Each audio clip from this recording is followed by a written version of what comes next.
Good morning. আমি কৃত্তিকা।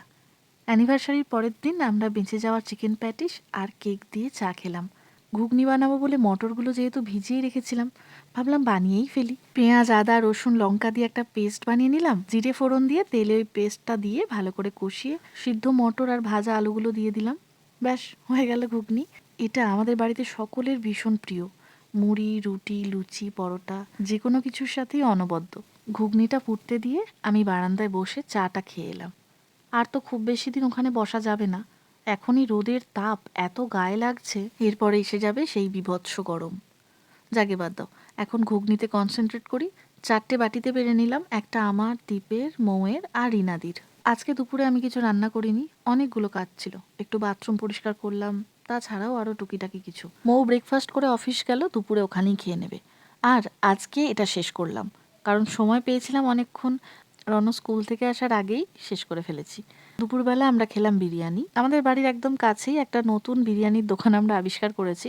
এটা নিয়ে দুবার খাচ্ছি, ভীষণ ভালো লেগেছে। দীপ আজকে অফিস যায়নি, ঘর থেকেই কাজ করছে। বিকেলবেলা এলাম রণর সেই বান্ধবীর বাড়ি।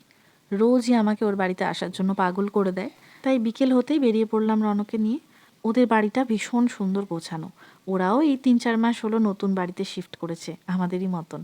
এখনকার এই বাচ্চাগুলোকে দেখলে মনে হয়, ইস, আমাদের মতো শৈশব যদি ওরা পেত। বলছি তোরা কোথায় যাচ্ছিস ওই ট্রলি নিয়ে, ব্যাগ নিয়ে? তো আমরাই যাচ্ছি গোয়াতে, মানে দীঘা। গোয়া আলাদা, দীঘা আলাদা। হ্যাঁ, গোয়া না দীঘা? দীঘা হয়ে গোয়া যাবি না গোয়া হয়ে দীঘা যাবি? দীঘা হয়ে যাবে। দীঘা হয়ে গোয়া যাবি, মানে ওই দীঘার সমুদ্রেই গোয়া চলে যাবি? হ্যাঁ, আচ্ছা। ঘড়িতে 4টে না বাজতে বাজতেই পাড়া থেকে ডাকতে আসতো খেলতে যাওয়ার জন্য। তারপরে মাঠে ঘাটে এর বাড়ি ওর বাড়ি কত খেলে বেরিয়েছি।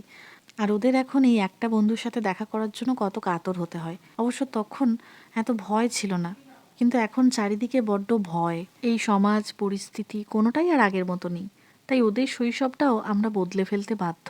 তারপরে ওখান থেকে আমি আর রণ শিশি 2 এলাম। এটা তো আমাদের বাড়ির খুবই কাছে। ওখান থেকে রণ কয়েকটা কালার, ড্রয়িং বুক এসব কিনলো, তারপর বাড়ি চলে এলাম। মাঝে শুধু রাস্তার ধারে এরকম একটা সেরামিকের টবের দোকান দেখে দাঁড়িয়ে পড়লাম। 2টো টব কিনেছি, কিন্তু সেগুলো পরে দেখাবো। আজকে কমপ্লেক্সে ঢুকতে গিয়ে দেখি সিঁড়ির ওই হাতল রেলিং লাগানো শুরু হয়ে গেছে। কাজ অনেক এগোচ্ছে, আশা করছি 1-2 মাসের মধ্যে পুরো কমপ্লেক্সটাই রেডি হয়ে যাবে। তো বাড়ি এসে দেখলাম দীপ আবার বাইরে থেকে কিছু স্ন্যাক্স অর্ডার করেছিল, কিন্তু আমাদের তো ঢুকতে দেরি হয়েছে, তাই স্ন্যাক্স নেই, ডিনার হয়ে গেছে। এই কর্নটা আমার দারুণ লাগলো খেতে।